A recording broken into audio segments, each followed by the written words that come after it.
A partir de aquí se constituye una enorme tradición, fundamentalmente desde la psicología social, para ratificar, que ratifica de una manera muy sólida, muy contundente y con un aparato de datos muy importantes, la idea de que el comportamiento es un comportamiento siempre situado.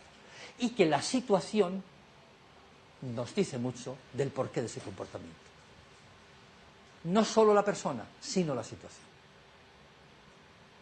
De tal suerte que podemos recordar algo que comentábamos ayer en la conferencia que teníamos. Desde este punto de vista, lo que podemos decir es que efectivamente la naturaleza de la acción no refleja la naturaleza de la persona.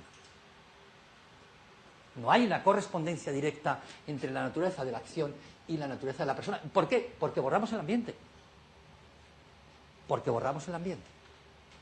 Ahora, ¿cuánto pesa A en esta fórmula? Es un misterio en principio. Bueno, no es un misterio, pero no hay una fórmula mágica que nos diga que A, el ambiente o la persona pesan tanto en la definición del comportamiento. No lo sabemos.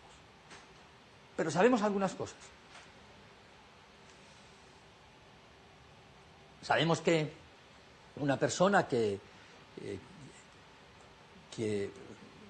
nazca en una favela de Río de Janeiro, digo, para no poner ejemplos así muy cercanos, o sí, que una persona que sale en una favela de Río de Janeiro o le da muy bien patadas a la pelota y se fija en él algún ojeador, o su vida está trazada en unos términos que podemos prácticamente definir de una manera bastante clara. Y un muchacho que nace en Boca Grande, ahí en Cartagena, pues hará lo que quiera. No sabemos lo que va a ser de él. Estudiará, no estudiará, si quiere estudiar, sí. Podrá estudiar en Madrid, en la Complutense, en la Autónoma es mejor que la Complutense, pero, o en la Universidad de Nueva York. Todos somos libres, pero hay unos que nacen más libres que otros. Y eso no es ninguna magia y tal, no, eso es así, de una manera como bastante clara. Salvo excepciones, evidentemente. Salvo excepciones. Nosotros podemos trazar de una manera, sin equivocarnos mucho, digamos, la peripecia biográfica que van a seguir algunas personas, de acuerdo exclusivamente con el lugar que les ha tocado nacer. No digamos si eres mujer en Afganistán. Pues ya lo tienes definido. Y tal, ¿no? Es así. Ese es el marco en el que definir cuánto pesa la persona y cuánto pesa el ambiente no puede ser hecho a priori, sino cuando usted me diga de qué persona me habla, en qué ambiente. Y claro, cuando estamos hablando de la violencia, efectivamente esos ambientes pesan mucho, muchísimo. Los ambientes de los grupos al margen de la ley son ambientes que pesan mucho. Pesan mucho el ambiente de las barras bravas, pesan mucho el ambiente de las maras, de estos grupos violentos, pesan mucho el ambiente de familias definidas en términos patriarcales, pesan mucho ese tipo de ambientes, sin duda ninguna. Pesan mucho quiere decir que ejercen una influencia muy considerable sobre lo que la persona piensa, hace y siente, sobre esa tríada estructurante del sujeto. Detrás, por tanto, de esta idea de que la acción es situada, hay un elenco importantísimo de personas, de autores, de datos, de teorías y tal, ¿no? Con una particularidad de que si nosotros estamos situados dentro de un determinado contexto, no somos quienes para decir que no haríamos lo que han hecho otros en ese contexto. No sé si me explico así tan rápidamente. Si a nosotros nos sitúan en un determinado contexto, no somos quienes para decir que nos comportaríamos de manera distinta. Yo no soy quien para decir que si hubiera sido el partícipe de las investigaciones sobre la presión grupal de Asch, no hubiera mentido. Yo no soy quien para decir que si hubiera sido uno de los sujetos experimentales en las investigaciones de Milgram sobre la obediencia, no le hubiera asestado 450 voltios al sujeto. No soy quien para decir que si hubiera participado como sujeto experimental en las investigaciones de los niños en los campamentos de verano de Sheriff, no me hubiera comportado de manera tan agresiva como ellos. No soy quien para decir que si hubiera nacido en los años, hubiera vivido en los años 30 en la Alemania nazi, no hubiera sido un nazi. Y hubiera participado de manera activa en la solución final, en fin, eliminando judíos. No soy quien para decirlo. No me creo mejor que nadie. No me creo mejor que nadie. Y cuando nos creemos mejor que alguien, ahí empieza el problema, como decía. No nos creamos mejor que nadie. Hasta el concepto de situación, de la acción situada.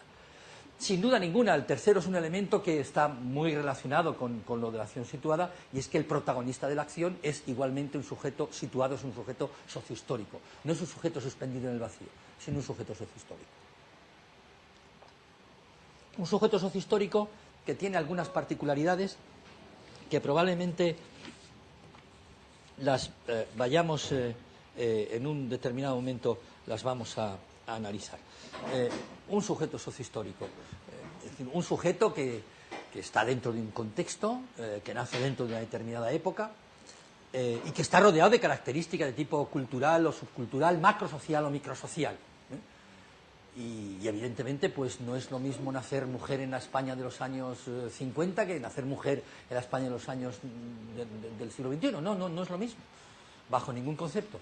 Muy buenas, ¿cómo estás? Muy bien. Que nos hemos encontrado esta mañana en Telecaribe. Claro, nos hemos visto allí con Ernesto Macauslan y ¿verdad? Y nos hemos citado esta tarde aquí. Sí, sin más. Un sujeto sociohistórico es un sujeto en que de alguna manera esta persona está influido por el ambiente en el que le toca vivir, en el que ha nacido, en el que ha transcurrido su propia peripecia biográfica. Veremos después algunas características, alguna hipótesis respecto al sujeto sociohistórico. Como punto de partida vale con esto. Finalmente, María, un segundo. Y estas condiciones, todas estas acciones atentan contra los digamos, principios más elementales de la salud y del bienestar, y que esa sería quizá la última parte, ¿verdad?, de lo que sería el programa de doctorado. Lo último que queremos es que experiencias que están protagonizadas por sujetos sociohistóricos y que son acciones siempre situadas, en el caso concreto de la violencia, están arrastrando una historia de dolor, de sufrimiento, de destrucción, no solo personal, sino colectiva, y no son una destrucción a nivel de personas, sino una destrucción de redes comunitarias, una destrucción, digamos, de estructuras políticas y estructuras económicas respecto a las cuales efectivamente la psicología no puede pasar desapercibida. Sobre todo no puede pasar desapercibido aquello que tiene que ver con el dolor y sufrimiento que causan este tipo de acontecimientos, porque atentan contra los más elementales principios de la salud y del bienestar. Y es ahí donde introducimos el concepto de bienestar, para, digamos, introducir de alguna manera o anticipar algunas de las hipótesis que intentaríamos manejar en la última parte de este curso.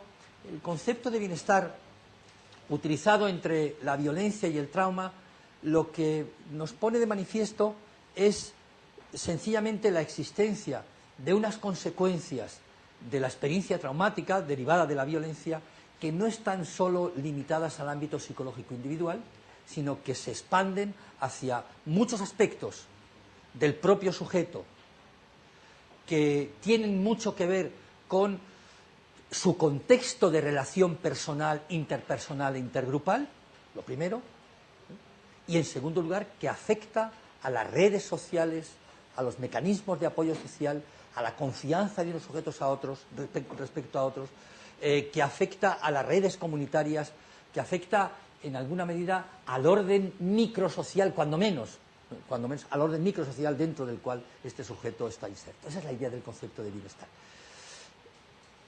Es decir, que creemos que la experiencia postraumática, por utilizar un término que es clave y es usual dentro de la psicología, no se limita al ámbito psicológico individual, sino que va mucho más allá.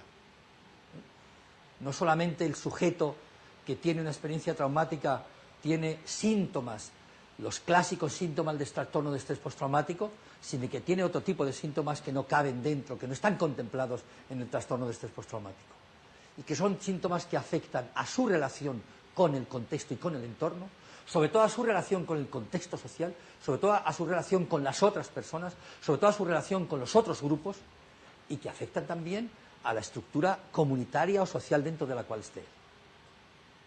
La destrucción social y comunitaria que se perpetra o que se produce como consecuencia de esas... Las mujeres de Loma Roja nos lo están diciendo con una claridad absoluta en esas investigaciones cualitativas que están llevando a cabo el grupo que dirige María Marisa aquí en Barranquilla.